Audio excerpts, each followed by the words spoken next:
আসসালামু আলাইকুম। আমি জেসমিন নেওয়াজ আমার কুকিং চ্যানেল থেকে আপনাদেরকে জানাই স্বাগতম।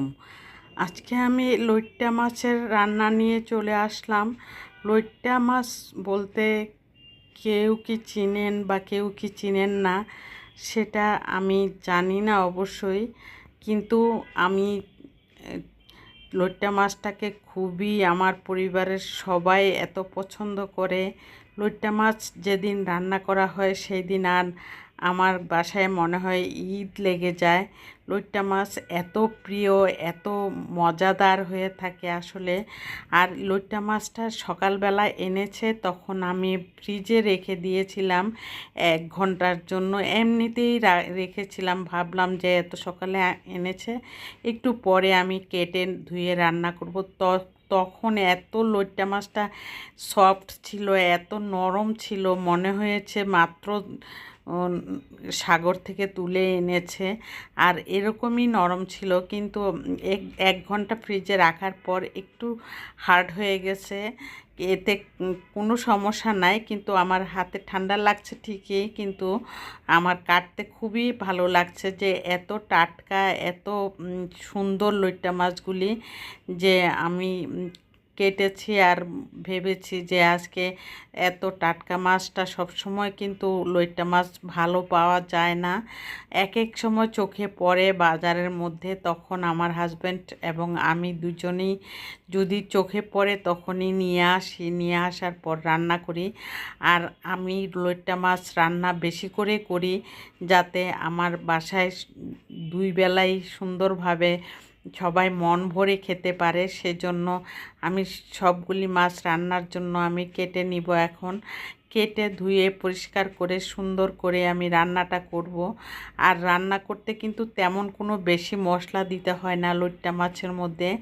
আর আমার ভিডিওটা যদি আপনাদের কাছে একটু হলেও ভালো লেগে থাকে তাহলে অবশ্যই একটি লাইক দিয়ে কন্টিনিউ করবেন, আর সাবস্ক্রাইব করে অল বাটনে প্রেস করে রাখবেন। লইট্টা মাছটা কেটে ধুয়ে সুন্দর করে আমি ছেঁকে নিয়েছি।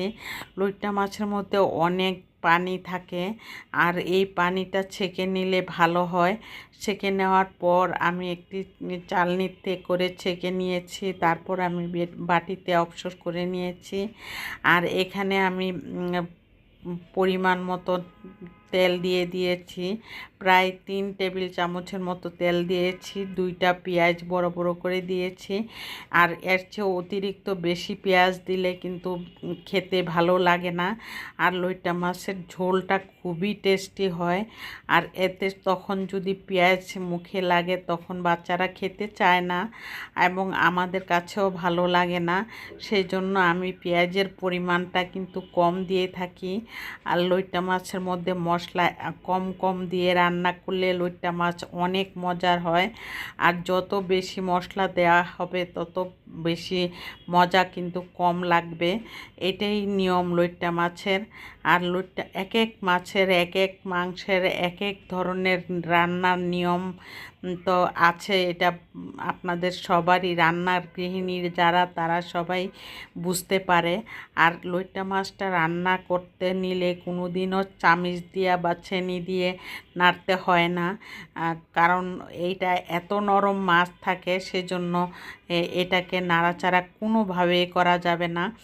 শুধু মাছটা সিদ্ধ হওয়া পর্যন্ত চুলায় রাখতে হবে, তারপর কিন্তু নামিয়ে নিতে হবে।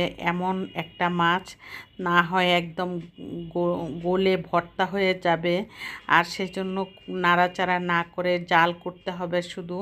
জাল করার পর আমি এই সার্ভিং ডিশে আমি নিয়ে নিলাম সাথে সাথেই, কারণ ঠান্ডা হয়ে গেলে হয়তো ভেঙে টেঙ্গে যাবে। সেজন্য আমি যতটুকু পেরেছি আমি নাড়াচাড়া না করে অতটুকুই আমি আস্ত রাখার চেষ্টা করেছি। আর সেইটুকুর জন্য দেখুন আমার কাছে তো অনেক মজা হয়েছে, অনেক ভালো লাগছিল। আমার বাচ্চারা খুব শখ করে খেয়েছে।